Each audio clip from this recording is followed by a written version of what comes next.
writing and getting your written work into a publication. I'm Chuck Felling. Today, our guest is Kate Kasten. Hello, Kate. Hello, Chuck. In the past, our guests have been people who have written their memoirs or a story from their past and have put it into a written form and decided they wanted to have it printed, put out, usually for their family, sometimes for a broader audience, but usually for their family. But in your case, you've done this for a while now, and your stories are creative stories.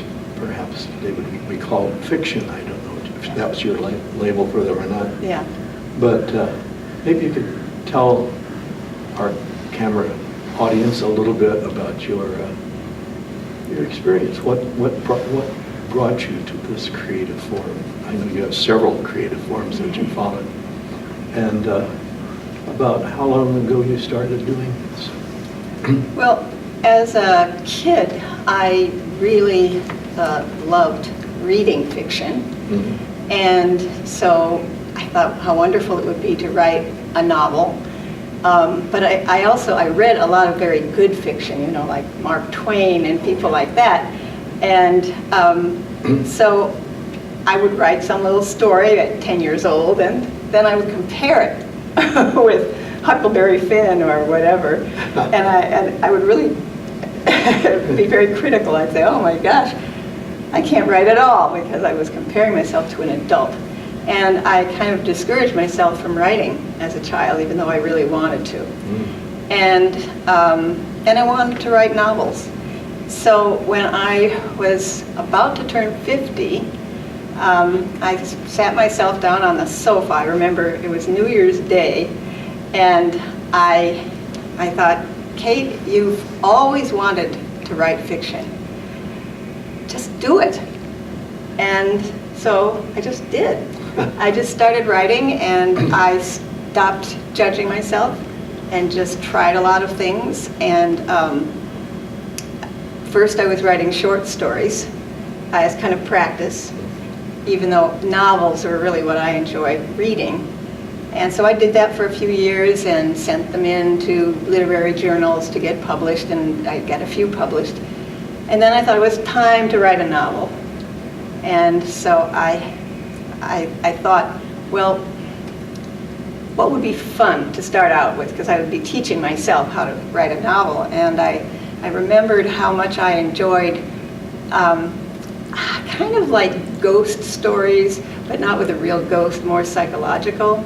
Henry James wrote this wonderful novelette called The Turn of the Screw. Have you ever read that? You know about that one? A long time ago. Yeah, it's really spooky. And you can interpret it two different ways. One is a sort of psychological thing, and the other it would be ghosts. So I thought, well, let me try that. And I started out with a kind of ghosty situation, and then quickly it became more of a psychological novel. And I had a lot of fun doing that. Yeah. Wow. And so, was that story published, or? That novel,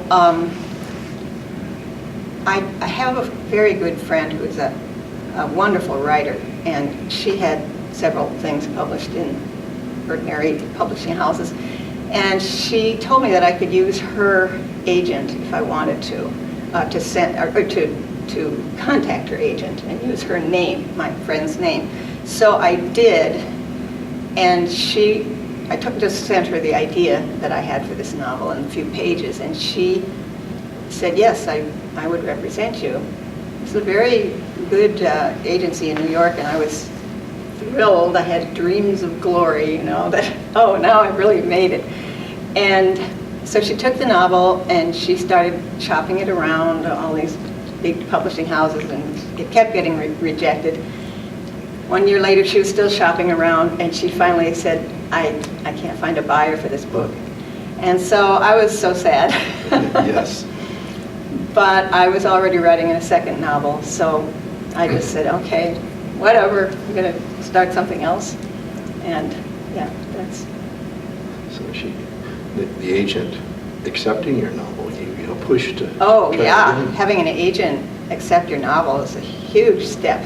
I mean, it's very hard to get even that. And without an agent, you can't approach a publisher. So it's, and now it's even worse in today's publishing world. It's very, very hard to get an agent. So then I wrote this other book, and I thought, well, I'll give it another try. And the second book seemed to me very timely. And What was it about? well, it's about a lot of things. I think of it as a book about the, what would you call it, the intertwining of religion and politics, which is a big thing going on. This was back in 2007 or something like that. I was very concerned about that because of, separation of church and state. And so that's part of it. It took place in Guatemala in 1982 and 83 during the height of the violence that was happening there on the part of the government. There was a real genocide happening. And so there's that, which makes it a little bit like a thriller. But the main character, was a young man, evangelical, coming down to Guatemala during the regime of an evangelical dictator. And it made him have to kind of question some things about his faith as he experienced this. So, and then there's a love interest. So it's about, and it's historical. This is a real situation. So it was a historical thriller, a coming-of-age story, a love story, and political. Wow. Yeah. It was quite a lot to take on, but. So what happened then? Did you get that published? So I thought, now this is a shoo-in. So I went to my original agent and another agent who had read one of my short stories in a journal, and he had approached me, and I thought, I got it. I got it made. Nobody wanted this book, Just even my synopsis of what it was about, nobody was interested in that book. That's when I began to say, wait a minute, maybe it's time to just forget about that kind of publishing and think about this other way. Because a lot of people were talking to me about, what do you call it, print-on-demand publishing. And I had kind of eschewed it because, in those days, I don't know, there was kind of a negative attitude towards self-publishing. But I really wanted these books to be out there. I wanted them to be real books. And so I began investigating what that's about. And it's quite different from what I think some of your other people that you've interviewed had done, where they went to a place that prints things, or perhaps a small press, and they printed so many books that the person can afford to buy. And then the author has those kind of in stock, their own stock. So it's a risk, a financial risk of printing more books than you can possibly get rid of. But this is very different because, I don't know, have you ever bought a book through Amazon? From the beginning, when they first started. Came out.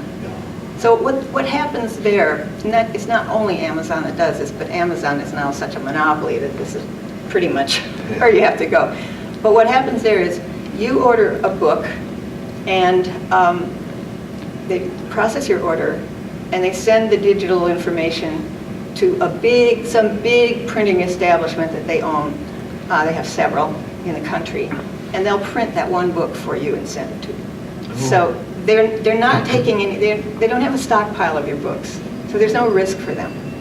So that's how it works. And I decided that I'm just going to try that. Mm-hmm. And that's what I did for all of my books. Oh. Yeah.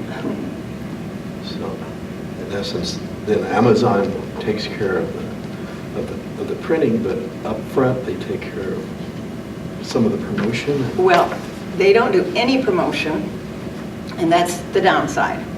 But they take charge of the printing, and also your book is on Amazon. So if you typed in my name or any of the titles, all my books would come up with the price, people's reviews, that kind of thing. Yeah. But the way that you start the process is you go through what's called a digital platform. And the one that I used is called Create Space. And there are lots of digital platforms, and I can't speak about any others because I've only used this particular one. And they are some kind of subsidiary of Amazon. And so what they do is you have your manuscript, just your typed manuscript, and you can go online there to their platform, and then you have an option, and it's free, to use their templates. They have, templates for fonts and just the style of the inside of the book. They have templates for cover designs, and you can go through and do all that. But I felt pretty iffy about the computer skills required to navigate their website. Yes. It was a little complicated for me. And even though it was free, I decided I wanted my books to really look professional. So I decided to hire a local, here in Iowa City, a local book interior designer, and ask her to get it all ready so I didn't have to go through those steps. And then I also hired a cover artist, and that way, together we could decide what we wanted the cover to look like. Then you upload all of that to Create Space, and it's ready to go. And that cost me money, because I had to pay the interior designer, I had to pay the artist. So there's a big difference in price. But if a writer were very computer savvy, they could certainly go through that process with one of these digital platforms. And as I said, with Create Space, it's free, because they make their money on a percentage of your book sales. I see. Yeah, so they just do it free. And I have seen some books that look pretty good doing it that way. Yeah. Well, it'd be kind of an adventure too to see your book through the process. It is. It is. But there are a lot of things that you don't even think of. Like you have to buy an ISBN number, one of those identifiers on the book. You have to buy a barcode. And now I know how to do all that. But at the time, when I first started, it was kind of overwhelming. So, Yeah. so that was book number 2. Actually, I went back to book number 1 and did it with that one. And then from then on, each book, that's what I did. Yeah. And so you've had the process going for about 7, 8 years? Yeah, I'd say about 8 years. Mm-hmm. Yeah. And maybe we could talk a little bit about the books that you've written in the last 7, 8 years. Yeah. And then when we get it all wrapped up, maybe we can just get a summary of your experience as a writer and your experience as in essence, as a publisher. Yeah, that's right. You'll put a name of the press on your book, and it's yourself. Mm-hmm. So I named my press Islet, I-S-L-E-T, because I love islands. Islet Press, that's me. Okay. So I talked about the first 2 books, what they're kind of about. And then the next one, it's called Better Days, and it takes place in Iowa, in north central Iowa. And it's about a farming couple who are in their early 70s. And it was inspired by an incident that happened, I don't know how many years ago, maybe in the 80s sometime during the farm crisis. But at any rate, there was a nice young dairy farmer who happened to be out in his field. He was on a truck, on a cart or whatever, and he was standing on it. It was a blue sky, beautiful day, but way off on the horizon was a little line of storm clouds. And this arm of lightning just came all the way from there and just killed him instantly, because he was the highest thing in the field. And I had always thought, oh, what a trauma for that family and the community, and also it was such a dramatic situation. So I started this novel kind of building around that and what would happen then to his family, their relations with each other, the little town where they lived, and so forth. And also, I wanted to put a corn maze in this story. Oh. So it isn't, the humor is all in the corn maze, because it's one of those things where there's a little, it's a very small town, and there's a town council, and they have to agree on everything regarding the corn maze. And one of the things they want, this one woman wants, is to have the maze on this plot of land where this boy died. And he's left it fallow the whole time, all these years, and he's really dead set against it. Nobody's talking about it. It's the elephant in the room.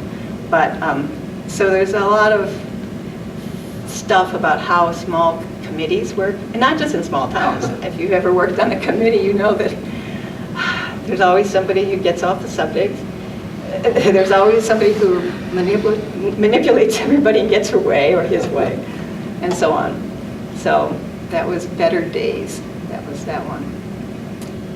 And then the next book, I wrote this at a time when my mother was very ill. She had Alzheimer's disease.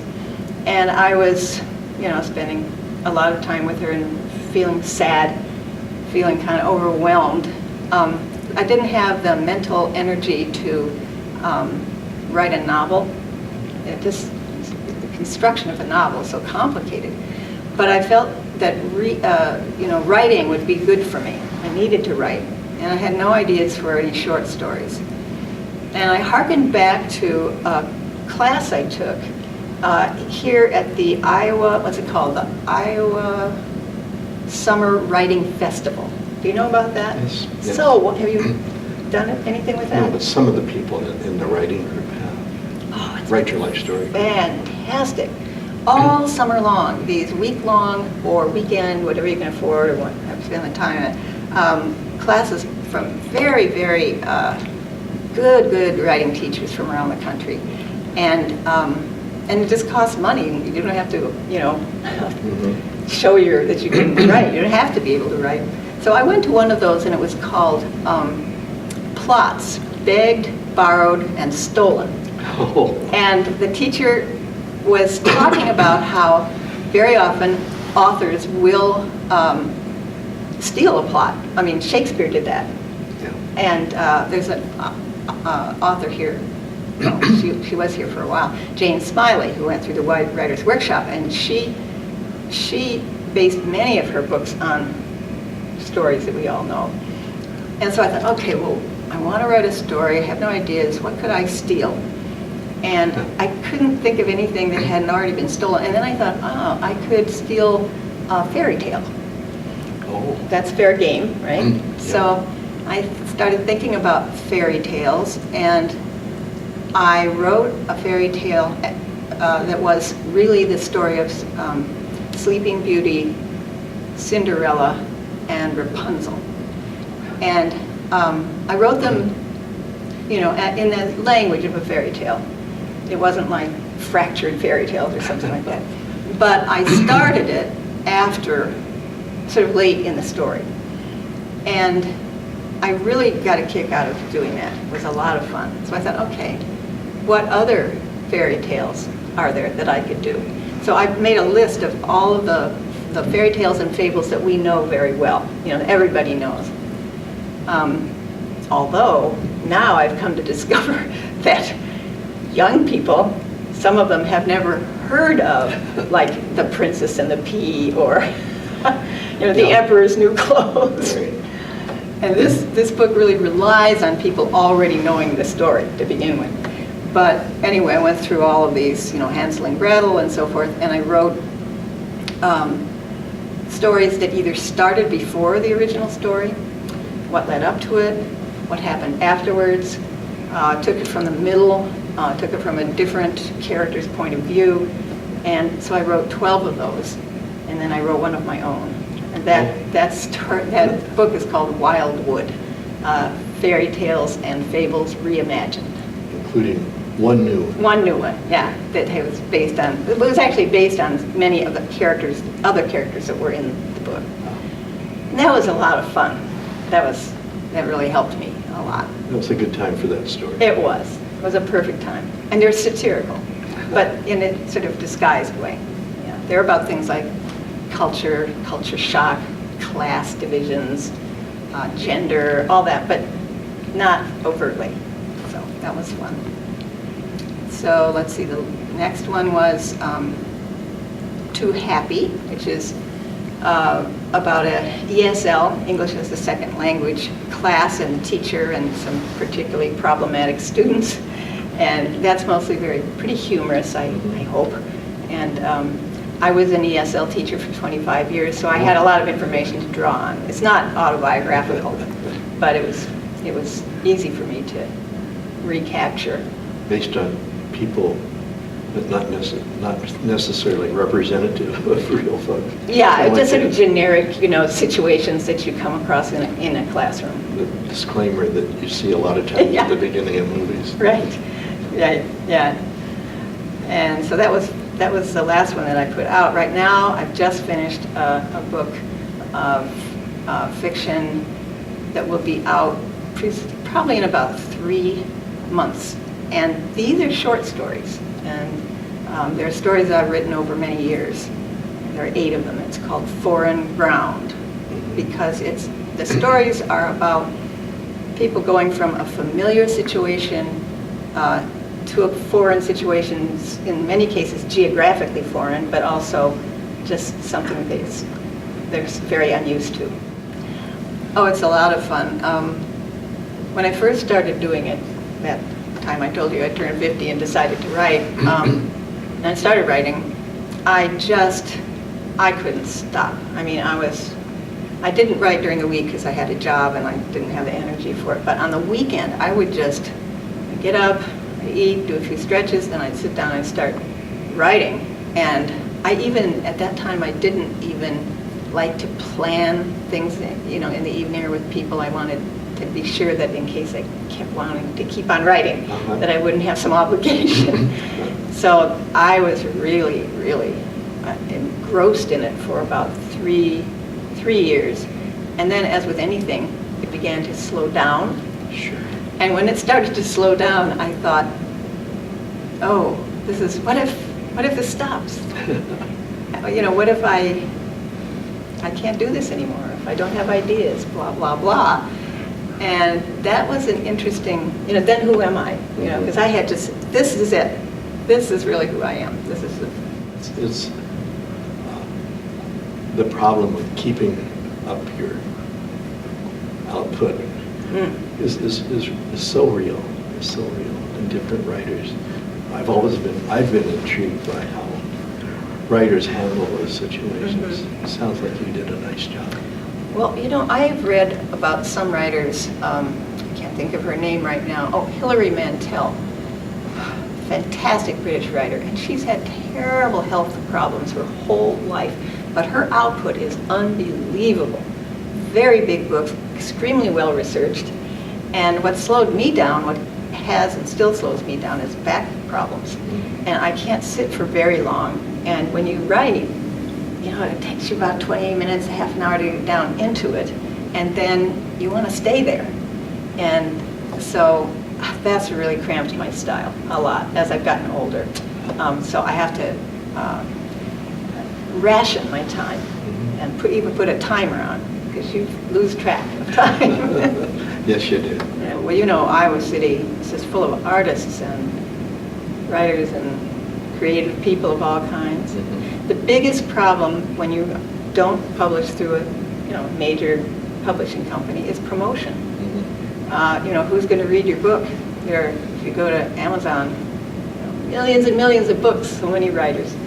So that's always been a problem. And for every book that I've written, Prairie Lights has kindly given me an opportunity to do a Prairie Lights reading, which helped a little. And I send out emails and things to people that I know and hope that they will like the books and recommend them to their friends. And I've also solicited reviews, local reviews. So the Gazette had one for my last book, and I've had them in The Source, which comes from, I forget the name, Fairfield, Iowa. and the Press Citizen, when they used to have Yeah. book reviews, they don't anymore. And it's just impossible to get a major newspaper to review a self-published book. I mean, you have to be, and that's the interesting thing, is that even very well-known writers like Stephen King are turning to this kind of publishing, because you have complete control over it, and it never goes away. Whereas with a publisher, they send you in advance and money, and they have so many of your books, but if it doesn't sell well, it's gone. You know, it's remaindered, and that's the end of it. But with this way, it'll be there as long as Amazon exists, I guess. Yeah, it's not, electronic storage is much better than your closet and garage. I think so. Less moldy. Have there been other authors that you tried to, that have either inspired you in one way or another, or that you tried to emulate? You know? Yes, in fact, one of my absolute favorite books is called Mrs. Bridge, and the author's name is Evan, and I don't know how to pronounce his last name. It's either Connell or Cannell. And I just think it is a perfect novel. It's because, you know, it's look into the inner life of a woman, an upper middle class woman in the 30s and 40s, I guess it is. And he did this with these little vignettes. Some of his chapters are 3 paragraphs long. Some of them are 3 pages long. And he, in each one, stands kind of alone, which is very hard to do. And he just could sum up who she was in these little pieces of behavior and thoughts and things like that. And I read that, and it was so real to me. It was so believable. And I thought, oh, I wish I could do that one. Well, thank you very much, Kate. Well, thank you. If something comes up that occurs to me, maybe we can talk again. Okay. That would be nice. That would be good. Take care. Okay, you too. Thank you all. Yes, thank you.